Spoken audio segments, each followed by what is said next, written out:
গর্ভাবস্থা থেকে শিশুর জীবনের প্রথম 2 বছর পর্যন্ত শিশুর দ্রুত বিকাশের সময়, শারীরিক, মানসিক এবং সামাজিক বিকাশ।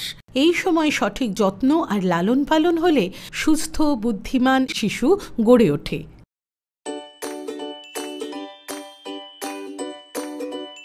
লালন পালন অভিভাবকদের সহজ পাঠ। 24 থেকে 36 মাসের শিশুদের যত্ন। আপনাদের শিশু কেমন বড় হয়ে উঠেছে দেখেছেন? 24 থেকে 36 মাসের শিশু সিঁড়ি উঠবে, নামবে, দৌড়োদৌড়ি করে খেলা করবে, 3-4টে শব্দে ছোট বাক্য বলতে পারে, আর বড়দের দেখে নকল করে খেলা করে। গরু কি করে? গরু ঘাস খায়। গরু ঘাস খায়। আসুন অভিভাবকদের সহজ পাঠে বুঝে নিই 2 থেকে 3 বছর বয়সে, মানে 24 থেকে 36 মাসের শিশুদের বিকাশের কিছু জরুরি কথা। এই বয়সে শিশু দৌড়ানো আর উঁচু জায়গায় ওঠানামা করতে শিখে যায়। ওর সাথে এমন খেলা খেলুন যাতে শিশুর শরীরের নাড়াচাড়া এবং ছোটাছুটির প্রয়োজন হয়। বাড়ির বাইরে খোলা নিরাপদ জায়গায় খেলা করতে উৎসাহ দিন, ওকে খেলতে বারণ করবেন না। বাবা, আমিও খেলছি। বাহ সোনামণি, খুব ভালো। আমি আগে। ঘুম পাড়াচ্ছ নাকি সোনা? হ্যাঁ, দিদি ঘুমাচ্ছে। 2 থেকে 3 বছরের মধ্যে শিশু অধিকাংশ কাজ করতে শিখে যায়।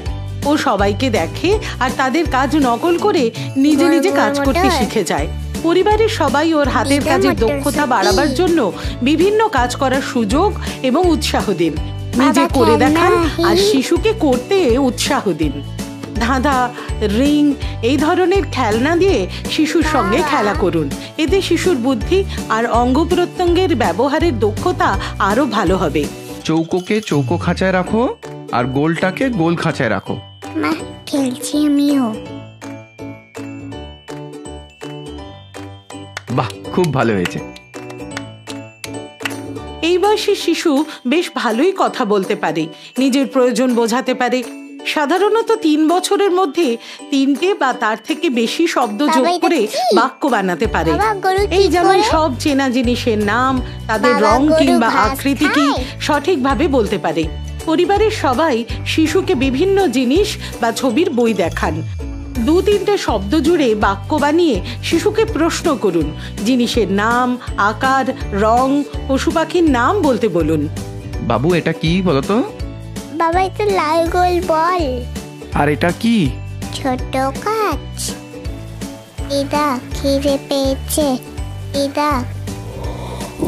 এখন সব শিশু নিজে খেতে শিখে যায়, কিন্তু আপনাদের তবুও লক্ষ্য রাখতে হবে যে শিশু পেট ভরে যথেষ্ট পরিমাণে দিনে 4 বার ভারী খাবার খাচ্ছে কিনা।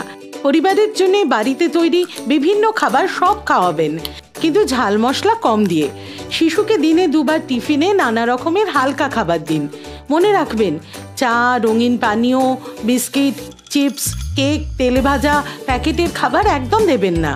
সোনামণি এখন পরিষ্কার করে নিজে নিজে খাওয়া শিখে গেছে। শিশুকে রাতে ঘুমানোর আগে আর সকালে ঘুম থেকে ওঠার পরে অবশ্যই খাবার খাওয়াবেন। সকালে ঘুম থেকে উঠলেই শিশুর খিদে পাবে, কারণ রাতের আর সকালের খাবারের মাঝে শিশু 8-10 ঘন্টা না খেয়ে থাকে। শিশু আস্তে খায়, তাড়াহুড়ো করবেন না।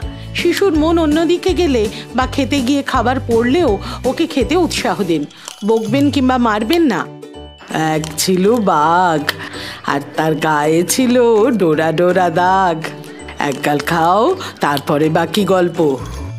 শিশুকে শেখাবেন নির্দিষ্ট সময় মতো ঘুমোনো, ঘুম থেকে ওঠা, উঠে স্নান করা, নির্দিষ্ট জায়গায় মলত্যাগ করা আর সাবান দিয়ে হাত ধোয়া। এতে ওর সারা দিনের একটা নির্দিষ্ট নিয়ম তৈরি হবে।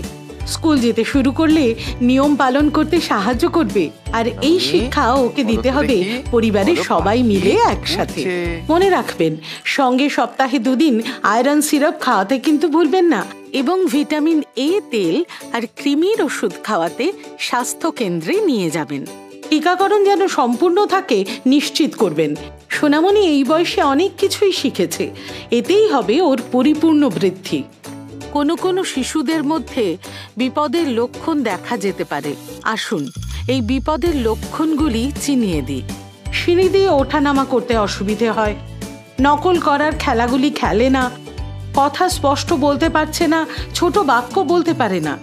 এইগুলো দেখলে স্বাস্থ্যকর্মীর সঙ্গে কথা বলবেন। সব থেকে শেষে মনে করিয়ে দিই, নিজে নিজে সিঁড়ি দিয়ে ওঠানামা করা শেখান। বিভিন্ন খেলা যাতে মস্তিষ্কের ব্যবহার বাড়ে, খেলুন আর কথা বলুন। নির্দিষ্ট সময় মতো খাওয়া, ঘুমোনো, খেলার অভ্যেস তৈরি করুন। পরিবারের সাথে বসে নিজে খাবার খাওয়ার সুযোগ করে দিন। বাহ সোনামণি, দারুণ।